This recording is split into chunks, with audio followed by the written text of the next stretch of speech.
Hi friends, welcome to our channel Ammi Chutney. இன்னைக்கு festival ஃப்ரைடேல எங்க வீட்ல செய்ற ட்ரெடிஷனலான ஒரு ஸ்வீட் பாப்பலகாரம் எப்படி செய்யறதுன்னு பார்க்க போறோம்.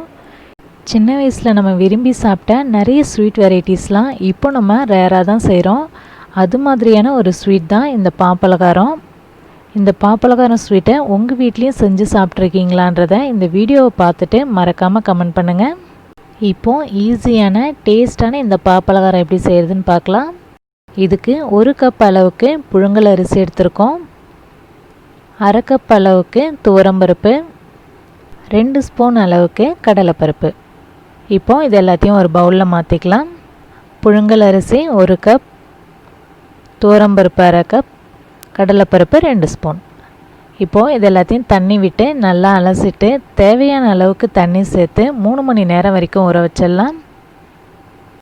அரிசி பருப்புலாம் ஊறினதும் மிக்சிலேயோ இல்லைன்னா கிரைண்டர்லேயோ தேவையான அளவுக்கு மட்டும் தண்ணி சேர்த்து மாவை நல்லா நைஸாக அரைச்சி எடுத்துக்கலாம். அரைச்ச இந்த மாவில் டேஸ்ட்டுக்காக ஒரு பிஞ்ச் அளவு உப்பு சேர்த்துக்கலாம்.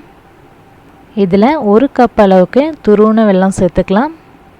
வெள்ளத்தில் கல் தூசிலாம் இருக்கும்னு நினச்சிங்கன்னா கொஞ்சமாக தண்ணி தெளித்து சூடு பண்ணி ஃபில்ட்ரு பண்ணி மாவில் சேர்த்துக்கலாம். அது மாதிரி செய்யும் போது மாவை இன்னும் கொஞ்சம் திக்காக அரைச்சிக்கோங்க, அப்போ தான் பதம் சரியாக இருக்கும். இப்போ இதில் 3/4 கப் அளவுக்கு துருவின தேங்காய் சேர்த்துக்கலாம்.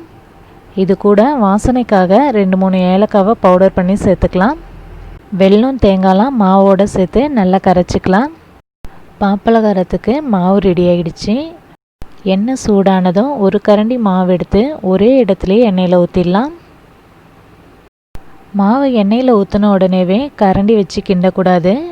கொஞ்ச நேரம் ஆனதுமே மேலே எழும்பி வரும். இது மாதிரி வந்ததுக்கப்புறமா எண்ணெயை லைட்டாக மேலே தெளித்து விடலாம். இப்போ பார்த்திங்கன்னா நல்லா உப்பி வரும். இப்போ இது நம்ம திருப்பி விடலாம். இது மாதிரி ஒவ்வொன்றா தான் ஊற்றி எடுக்கணும்னு இல்லை, பெரிய வானலாக இருந்ததுன்னா 3-4 கூட ஊற்றி எடுத்துக்கலாம். பாப்பலகாரம் 2 சைடும் செவந்து வந்துடுச்சு, எடுத்துடலாம். இது மாதிரியே எல்லா மாவையும் ஊற்றி எடுத்துடலாம். பாப்பலகாரம் மாவு நிறைய அரைச்சிட்டோன்னா தேங்காய் சேர்க்காம ஃப்ரிட்ஜில் வச்சு 1 நாள் மட்டும் யூஸ் பண்ணலாம். வீட்டில் நம்ம ரெகுலராக யூஸ் பண்ணக்கூடிய அரிசி, பருப்பு, தேங்காய், வெல்லம் இந்த 4 பொருள் மட்டும் வச்சு செய்யக்கூடிய ட்ரெடிஷ்னலான இந்த பாப்பலகார ஸ்வீட்டு உங்கள் எல்லாருக்கும் பிடிச்சிருக்கும்னு நம்புகிறேன். இன்றைக்கி நம்ம எடுத்துக்கிட்ட அளவுக்கு 10 பாப்பலகாரம் செய்ய முடியும். சின்ன வயசில் நாங்கள் ரொம்ப விரும்பி சாப்பிட்ட இந்த பாப்பலகாரத்தை ரொம்ப வருஷத்துக்கு அப்புறம் இன்றைக்கி தான் செஞ்சு சாப்பிட்றோம். நீங்களும் இந்த பாப்பலகாரத்தை உங்கள் வீட்டில் செஞ்சு ஃபேமிலியோடு என்ஜாய் பண்ணி சாப்பிடுங்க.